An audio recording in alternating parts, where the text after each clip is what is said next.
Hello everyone, आज की इस वीडियो में आपका स्वागत है। आज के इस वीडियो में हम आपको कॉन्टैक्टर के बारे में पूरा डिटेल में बताएंगे। कॉन्टैक्टर क्या है, क्यों उपयोग किया जाता है इसका। तो आपको बता दें कि कॉन्टैक्टर जो है, जैसे आप घरों में जो स्विच देखते हैं वो एक प्रकार का स्विच होता है। तो वो एक प्रकार का जो होता है मैकेनिकल कंट्रोल स्विच होता है। तो मैकेनिकल कंट्रोल स्विच जो होता है उसको क्या करते हैं, उसको चलाने के लिए हमको उस स्विच के पास जाना पड़ता है। उसको तब हम क्या करते हैं, ऑन या ऑफ करते हैं। लेकिन जो कॉन्टैक्टर जो होता है यह एक प्रकार का इलेक्ट्रिकल स्विच होता है। इसको हम दूर से ही इलेक्ट्रिक सप्लाई देकर इसको चालू या बंद कर सकते हैं। तो हम कह सकते हैं कि यह एक इलेक्ट्रिकल स्विच होता है जिसको दूर से ही इलेक्ट्रिक सप्लाई देकर बंद या चालू कर सकते हैं। तो अब कॉन्टैक्टर का प्रयोग क्यों करते हैं, अब इसको आपको बता दें कि कॉन्टैक्टर जो होता है इसको इस स्विच की तरह प्रयोग करते हैं, लेकिन इस मोटर को चलाने के लिए भी, मोटर को ऑपरेट करने के लिए भी इसका प्रयोग किया जाता है। जैसे इंडस्ट्री में आप देखे होंगे कि मोटर का प्रयोग किया जाता है, तो ज़रूरत के अनुसार उनको बार बार चलाया जाता है, बंद किया जाता है, तो उनकी स्पीड को कंट्रोल किया जाता है। तो वो कॉन्टैक्टर जो होता है इसका प्रयोग सबसे ज़्यादा 3 फेज इंडक्शन मोटर की स्विचिंग के लिए, मतलब या क्लोज या ओपन करने के लिए इसका प्रयोग किया जाता है। तो कॉन्टैक्टर में कौन कौन से इक्विपमेंट लगे होते हैं, कौन कॉन्टैक्टर का डायग्राम कैसा होता है, ये आपको यहाँ पे चित्र पे आप देख सकते हैं। कॉन्टैक्टर इस प्रकार का होता है। तो कॉन्टैक्टर में देखिए यहाँ पे 3 मेन कॉन्टैक्ट होते हैं, इसको पावर टर्मिनल भी बोला जाता है। तो कॉन्टैक्टर के बेसिकली 2 पार्ट होते हैं, पावर टर्मिनल और कंट्रोल टर्मिनल। तो ये कॉन्टैक्टर के जो कॉन्टैक्ट हैं, ये 3 कॉन्टैक्ट हैं, इसको मेन कॉन्टैक्ट बोलते हैं या इसको पावर टर्मिनल बोलते हैं। और ये जो 2 आपको दिख रहे हैं ये सहायक कॉन्टैक्ट हैं, इसको कंट्रोल टर्मिनल भी बोलते हैं। तो आप यहाँ देखिए, यहाँ पे हम क्या करते हैं, मेन कॉन्टैक्ट जो है यहाँ से आप सप्लाई देते हैं, मतलब कि जो RYB जो आपका फेस है 3 फेस, इसको यहाँ से RYB सप्लाई देते हैं और इस साइड वाला सप्लाई हमको प्राप्त होती है। ये इनपुट हो गया, ये आउटपुट हो गया, यहाँ पे आपको प्राप्त होती है। तो यहाँ पे इसके बाद एक कॉइल होता है, इलेक्ट्रोमैग्नेटिक कॉइल। तो ये कॉइल जो होता है ये कॉइल होता है, इसको A1 बोल देते हैं और इसको हम A2 बोल देते हैं। A2 जब हम इस कॉइल को सप्लाई देते हैं तब हमारा कॉन्टैक्टर ऑन या ऑफ होता है। और यहाँ पे जो कॉन्टैक्ट दिख रहे हैं ये आपके दोनों सहायक कॉन्टैक्ट हैं, इसको कंट्रोलिंग के लिए इसका उपयोग किया जाता है। ये सहायक कॉन्टैक्ट है,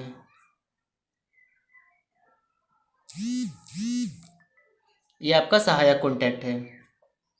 तो जो कॉन्टैक्टर होता है आपका इलेक्ट्रोमैग्नेटिक, मतलब विद्युत चुंबक के सिद्धांत पर कार्य करता है, इसलिए इसको इलेक्ट्रोमैग्नेटिक कॉन्टैक्टर भी बोला जाता है।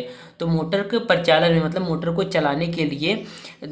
चलाने के लिए 3 मुख्य कॉन्टैक्ट, ये 3 मुख्य कॉन्टैक्ट होते हैं जो कि NO या NC हो सकते हैं, और 2 सहायक कॉन्टैक्ट होता है। और सहायक कॉन्टैक्ट जो होता है, सहायक कॉन्टैक्ट में भी सहायक कॉन्टैक्ट देखिए यहाँ पे दोनों क्या है, NO है। तो इसमें NO भी हो सकता है, NC भी हो सकता है। ये ज़रूरत के अनुसार कॉन्टैक्टर में बनाया जाता है। तो जो कॉन्टैक्टर होता है इसको हाथ से नहीं चलाया जाता है, इसको इलेक्ट्रिक सप्लाई कहाँ देंगे, इसमें A1 और A2। अब इसमें कितना सप्लाई देंगे ये कॉन्टैक्टर पर लिखा रहता है। जैसे अगर कॉन्टैक्टर पर लिखा है कि A1 A2 240 वोल्ट AC, तो इसका मतलब है कि इस कॉन्टैक्टर को चलाने के लिए 240 वोल्ट की AC सप्लाई इसको देना पड़ेगा। सही प्रकार के कॉन्टैक्टर पर A1 और A2 टर्मिनल बने होते हैं और उस पर लिखा होता है कि किस सप्लाई पर, मतलब कितने वोल्ट पर यह ऑपरेट होगा। अब इस चित्र में आप देख सकते हैं कि हमने कॉन्टैक्टर का पूरा चित्र बनाया है। इसमें कॉइल कहाँ लगा होता है और कॉन्टैक्ट कितने होते हैं, मेन कॉन्टैक्ट, सहायक कॉन्टैक्ट कितने होते हैं, ये सब आपको बताए हैं। तो आप देखिए कॉन्टैक्टर है आपका, ये कॉन्टैक्टर का आपका ये कॉइल है, ये कॉन्टैक्टर कॉइल है, ये आपका क्या है, कॉन्टैक्टर कॉइल। ये कॉन्टैक्टर कॉइल है, इसी पर हम क्या करते हैं, सप्लाई देते हैं। वो सप्लाई कितना देना है उस कॉन्टैक्टर पर लिखा होता है, कितना सप्लाई हमको देना है। यहाँ पे सप्लाई देते हैं तब जाके ये कॉन्टैक्टर ऑन या ऑफ होता है। और कॉन्टैक्टर में जो तीन क्या है आपके मेन कॉन्टैक्ट हैं, इसको पावर टर्मिनल भी बोल सकते हैं, इसको पावर टर्मिनल बोल सकते हैं। और ये ऑक्सिलरी कॉन्टैक्ट, ये सहायक कॉन्टैक्ट होता है। इसमें क्या करते हैं हम 3 फेज सप्लाई यहाँ पे देते हैं, RYB। ये आपका मेन कॉन्टैक्ट हो गया, या इसको पावर टर्मिनल भी कह सकते हैं। और ये आपका जो हो गया, ये हो गया, ये NO NC करके सहायक कॉन्टैक्ट होता है। इसमें देखिए 2 NO या 2 NC हो सकता है, कितना भी हो सकता है, ज़रूरत के अनुसार इस पर NO NC कॉन्टैक्ट होते हैं। तो ये सहायक कॉन्टैक्ट जो होता है कंट्रोलिंग के लिए इसका प्रयोग किया जाता है, और इसका प्रयोग जो होता है मोटर को जो सप्लाई देने के लिए इसका प्रयोग किया जाता है। ये वाला जो टर्मिनल है पावर टर्मिनल कहलाता है। इसका पावर टर्मिनल का प्रयोग मोटर को मतलब सप्लाई देने के लिए, और सहायक कॉन्टैक्ट का प्रयोग, ये सब क्या है, सहायक कॉन्टैक्ट है, ये सहायक कॉन्टैक्ट। और सहायक कॉन्टैक्ट का प्रयोग जो होता है कंट्रोलिंग के लिए प्रयोग किया जाता है।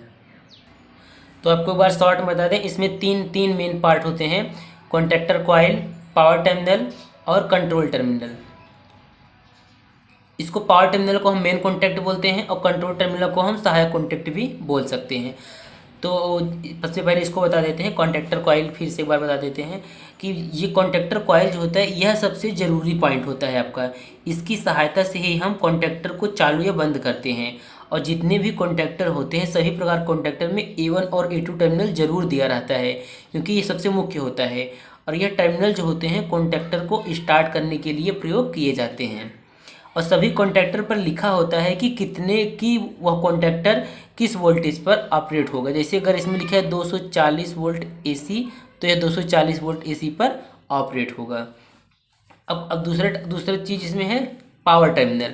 पावर टर्मिनल जो है ये देखिए RYB आपका पावर टर्मिनल होते हैं। 3 मेन कॉन्टैक्ट होते हैं, इसको मेन कॉन्टैक्ट बोलिए तो पावर टर्मिनल बोलिए। और पावर टर्मिनल जो होता है, जो ज़्यादा करंट की वायर होती है वो पावर टर्मिनल जोड़ते हैं, और जो कम करंट की वायर होती है उसको कंट्रोल टर्मिनल बोलते हैं। जैसे कि अगर मोटर को, जैसे मान लीजिए यहाँ पे क्या है, मोटर है आपका, मोटर को सप्लाई देना है, तो मोटर में क्या होता है, मोटर के सप्लाई वायर में ज़्यादा करंट आता है, तो इसको क्या करेंगे, पावर टर्मिनल से वायर के जोड़ेंगे, पावर टर्मिनल के वायर से मोटर को कनेक्ट कर देंगे। तो जो पावर टर्मिनल होता है हम मेन कॉन्टैक्ट बोल सकते हैं, इसको क्या करते हैं, ज़्यादा करंट की वायर को कनेक्ट करने के लिए पावर टर्मिनल का प्रयोग किया जाता है। जबकि सहायक कॉन्टैक्ट का प्रयोग कंट्रोल टर्मिनल के लिए किया जाता है, कंट्रोलिंग कार्य के लिए सहायक कॉन्टैक्ट का प्रयोग किया जाता है। अब सहायक कॉन्टैक्ट जो होता है इसमें दो NO 2 NC हो सकते हैं, 3 NO 3 NC भी हो सकते हैं, ज़रूरत के अनुसार ये हो सकते हैं। और ये 3 पोल का कॉन्टैक्टर है, 3 पोल या 4 पोल का भी हो सकता है ये। तो जिस वायर में ज़्यादा करंट जाता है उसको क्या करते हैं, पावर टर्मिनल के लिए, और जिसमें कम करंट जाता है वो कंट्रोल टर्मिनल या सहायक कॉन्टैक्ट के लिए इसका प्रयोग किया जाता है। तो इसका डायग्राम आप देख सकते हैं, इस प्रकार से इसका डायग्राम होता है। और अगर सिंबल लगा इसका प्रतीक होगा शायद, इसको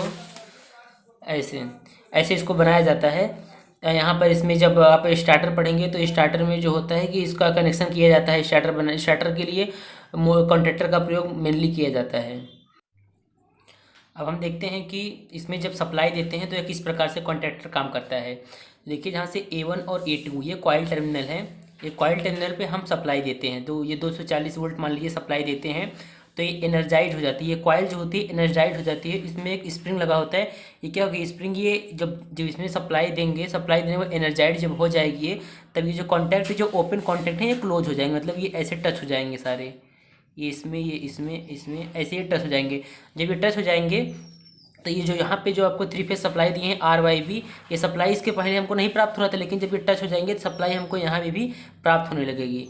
जब यहाँ पे सप्लाई प्राप्त होने लगेगी तो यहीं से हम क्या करते हैं, मोटर कनेक्ट रहता है और मोटर यहाँ से चलने लगता है। तो इसी प्रकार से ये कॉन्टैक्टर काम करता है, जिसमें जो होता है इलेक्ट्रोमैग्नेटिक मतलब विद्युत चुंबकीय सिद्धांत पर कार्य करता है। और इसमें एक स्प्रिंग लगा होता है, इसको क्या करता है, जो ओपन कॉन्टैक्ट है ये इसको क्या करता है, यहाँ पे टच करा देगा तीनों को, ये तीनों को टच करा देगा।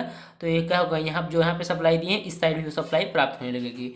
तो इसी प्रकार से कॉन्टैक्टर कार्य करता है। इसके साथ पुश बटन लगा होता है और रिले लगा होता है, तब जाके एक ड्यूअल स्टार्टर तैयार होता है। इसको आगे के वीडियो में आपको बताएंगे ओवरलोड रिले क्या होता है।